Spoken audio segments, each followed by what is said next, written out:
Welcome back to my channel. আশা করি বন্ধুরা তোমরা সবাই খুব ভালো আছো, আমিও খুব ভালো আছি। আজকে তোমাদের কাছে নিয়ে চলে এসেছি একটা খুব সুন্দর রেসিপি চিংড়ির। সেটা হচ্ছে মোচা চিংড়ি।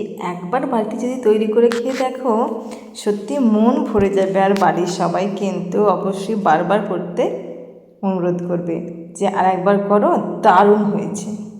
তোমরা একবার করে দেখো, সত্যি কিন্তু অসাধারণ খেতে লাগে। আমি প্রথমবার তৈরি করলাম। আমারও পরানো যাহা যায়, তুমি তাই, তুমি তাই গো, আমারও পরানো যাহা যায়। চলো আজকে নিয়ে চলে এসেছি মোচা। আর মোচা ছাড়াতে আমাদের সবারই একটু বেশি বিরক্ত লাগে, কিন্তু দেখো হাতে কিন্তু কোনো দাগ হবে না, তার জন্য আমি সর্ষের তেল লাগিয়ে নিয়েছি। মোচাটা খুব ভালো মতন করে ছাড়িয়ে নিয়েছি। দেখো মোচার মধ্যে যে একটা শক্ত অংশ থাকে আর একটা নৌকার মতন অংশ থাকে, সমস্ত আমি ফেলে দিয়েছি। দিয়ে শুধুমাত্র মোচা যে অংশটা আমরা খাই সেই অংশটা নিয়েছি। নিয়ে ওটাকে আমি ছোট্ট ছোট্ট টুকরো করে নেবো। দেখো এরকম সাইজে মোচাগুলো কেটে নিতে হবে। মোচাটাকে প্রথমে কিন্তু কেটে ওই জলের মধ্যে দিয়ে দিতে হবে। ওর জন্য আমি একটা বড় বড় পাত্রেতে জল নিয়েছি। মোচাগুলো কেটে জলের মধ্যে দিয়ে দিলে কী হবে, ওর মধ্যে যে কষটা থাকে কষটা বেরিয়ে যাবে। দেখো একটা কালো মতন কষ, ওটা কিন্তু বেরিয়ে যাবে। চলো বাকি রান্নাটা করা যাক। বাকি রান্নাটা করতে চলে এসেছি। আর মোচাটা আমি ভালো মতন করে খোসা ছাড়িয়ে কেটে তো ভিজিয়ে রেখেই দিয়েছিলাম। দেখো মোচাটা নিয়ে নিলাম। এবারে মোচাটা রেখে দিয়ে মোচার সঙ্গে যেটা না হলে রান্নাটা কমপ্লিট হবে না, সেটা হলো চিংড়ি। দেখো আমি চিংড়িটা মাথাটা বাদ দিয়ে বাকি অংশটা নিয়ে নিয়েছি। আমি খোসাটা শুদ্ধ নিয়েছি যাতে চিংড়িটা দেখতে ভালো লাগে, আর খোসাটা ছাড়িয়ে খেতে কিন্তু বেশ ভালোই লাগে। চলো দুটো উপকরণ, মেন যে এই দুটো উপকরণ সেটা আমার নেওয়া হয়ে গেছে। এবারে নিচ্ছি প্রেশার কুকার। প্রেশার কুকারের মধ্যে আমি মোচাটা দিয়ে দেবো জল ঝরিয়ে, আর নর্মাল জল দেবো ওর মধ্যে। মোচাটা ভালো মতন করে ছেঁকে ছেঁকে তুলে নেব। ওর মধ্যে দিয়ে দেবো অল্প একটু নুন। মোচাটা সমস্তটা দেওয়ার পর অল্প একটু নুন দিয়ে দেবো। দেখো মোচার যে জলের কালারটা তোমরা দেখেই বুঝতে পারছো, ওর মধ্যে কিন্তু পুরো কষটা চলে গেছে। জলটা দিয়ে দিলাম আর ওর মধ্যে দিয়ে দেবো পরিমাণ মতো নুন। 1 চামচের মতো নুন দিয়ে দিলাম। দিয়ে প্রেশার করে ঢাকনাটা এঁটে দেবো। দিয়ে দুটো হুইসেল দিয়ে দিলে কিন্তু সুন্দরভাবে সিদ্ধ হয়ে যাবে। চলো ওদিকে মোচাটা আমি সিদ্ধ অন্য গ্যাসে লাগিয়ে দিলাম। দিয়ে এদিকে চিংড়িটাতে আমি প্রথমে একটু নুন আর হলুদ মাখিয়ে নেব। যে কোনো মাছেতেই আমরা একটু নুন হলুদ মাখিয়ে নিই, যাতে সুন্দরভাবে ভাজা হয়ে যায়, টেস্টটাও ভালো হয়। দেখো ছোট্ট ছোট্ট টুকরো করা আলু নিয়েছি আমি। দুটো আলুকে কেটেছি ছোট ছোট টুকরো করে। মিডিয়াম সাইজের আলু নিয়েছিলাম। সর্ষের তেল কড়াইয়ে দিয়ে তেলটা যখন গরম হয়ে গেছে, ওর মধ্যে আলুর টুকরোগুলো দিয়ে পরিমাণ মতো নুন আর হলুদ দিয়ে দিলাম। দিয়ে আমি হাতা দিয়ে ভালো মতন করে নাড়াচাড়া করে গ্যাসের ফ্লেমটা লোতে রেখে দেবো। চলো এদিকে মশলাটা রেডি করে নিই। প্রথমে দিচ্ছি 2 চামচ ধনে গুঁড়ো। আর সমস্ত মশলা কিন্তু বাড়িতে তৈরি করা, হলুদ গুঁড়ো ছাড়া। আর হলুদ গুঁড়ো নিলাম 1 চামচ। 3 চামচ আদা জিরের পেস্ট নিলাম। ব্যাস নেওয়া হয়ে গেছে। এবারে আমি ওর মধ্যে দিয়ে দেবো অল্প একটু চিনি। মোচার তরকারি একটু কিন্তু মিষ্টি মিষ্টি হলেই ভালো লাগে। অল্প একটু চিনি দিলাম। আর দিয়ে দিচ্ছি দুধের মালাই 1 হাতার মতন, বা 2 থেকে 3 চামচের মতন দুধের মালাইটা দিয়ে ভালো মতন করে ফেটিয়ে রেখে দেবো। একবার এইভাবে রান্নাটা করে দেখো, সত্যি কিন্তু অসম্ভব সুন্দর খেতে হবে। দেখো ওইদিকে মশলাটা রেডি করতে করতে আলুটা কিন্তু হাফ সিদ্ধ বা হাফ ভাজা হয়ে গেছে। আর একটু লাল লাল হয়ে গেলে আলুগুলো আমি তুলে নেব।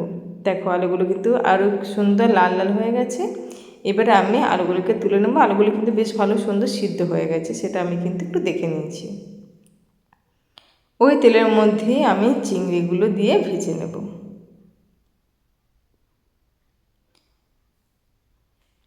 চিংড়িগুলো আমি গ্যাসের ফ্লেমটা মিডিয়ামে রেখে উল্টে পাল্টে চিংড়িগুলোকে ভেজে নেব, যাতে চিংড়ি ভাজতে বেশিক্ষণ সময় লাগে না। ওই 2 মিনিট হলেই কিন্তু যথেষ্ট হয়ে যায়। দেখো গ্যাসের ফ্লেমটা লো করে দিলাম। আর চিংড়িগুলো দেখো সুন্দর একটা গোল্ডেন ব্রাউন কালার চলে এসছে। ওইদিকে আলু ভাজা আছে, এদিকে চিংড়িটা ভাজা হলেই কিন্তু অনেকটা কাজ এগিয়ে যাবে। দেখো চিংড়িটা কিন্তু খুব সুন্দর ভাজা গেছে।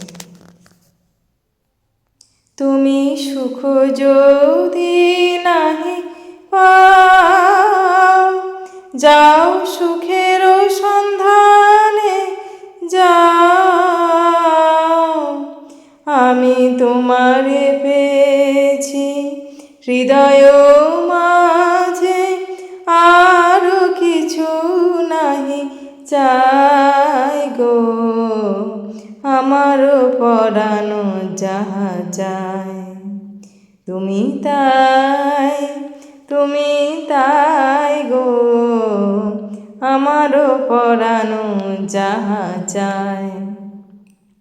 কড়াইয়ের মধ্যে সরষের তেল দিয়ে বাটা মশলা দিয়েছিলাম, আর একটা টমেটোকে আমি মিডিয়াম সাইজ ছিল সেটাকে ছোটো ছোটো টুকরো করে দিয়ে ওর মধ্যে একটু নুন দিয়ে অল্প একটু মশলা ধোয়া জল দিয়ে মশলাটা আমি কষতে আরম্ভ করে দিলাম। দেখো মাঝে একটা সমস্যা হয়েছে, আমি কিন্তু মশলাটা টমেটোটা স্কিপ করে গেছি, ওটা ক্লিপটা নিতে আমি ভুলে গেছিলাম। দিয়ে গ্যাসের ফ্লেম লো রেখে মশলাটা আমি কষবো। দেখো কালারটা কিন্তু ভীষণ সুন্দর আসছে। এখানে কিন্তু আমি কোনো রকম কাশ্মীরি রেড চিলি পাউডারও ব্যবহার করিনি, নর্মাল কিন্তু মশলা দিয়ে রান্না করছি। এবার আমি ওর মধ্যে দিয়ে দেব ওই ভাজা আলুটা দিয়ে খুব সুন্দর করে কষিয়ে নেব। দেখো আলুটা যখন মশলার সঙ্গে কষবে তখন কিন্তু গ্যাসের ফ্লেমটা অবশ্যই মিডিয়ামে রাখবে, একদম বেশি জোর দেবে না, তাহলে ভালো মতন মশলাটা কষানো যাবে না। চলো এই সময় আমি গ্যাসের ফ্লেমটা হাই করে দিয়েছি, দিয়ে আমি ছাঁকনি দিয়ে ভালো মতন করে মোচাটাকে জল থেকে তুলে নিচ্ছি। দেখো মোচাটা কিন্তু খুব ভালো সিদ্ধ হয়েছে, দেখো কোনো রকম কষ নেই আর সুন্দর কালার এসছে। চলো এবারে মোচাটা দিয়ে আলু আর মশলাকে খুব সুন্দরভাবে কষিয়ে নেব। আর মোচাতে কিন্তু আছে প্রচুর পরিমাণে আয়রন, আর মোচা খেতেও কিন্তু ভীষণ ভালো। একটু মানে কি ছাড়ানোর ঝামেলা, কাটার ঝামেলা না হলে কিন্তু মোচা কিন্তু বেশ খেতেও আমার বেশ ভালো লাগে।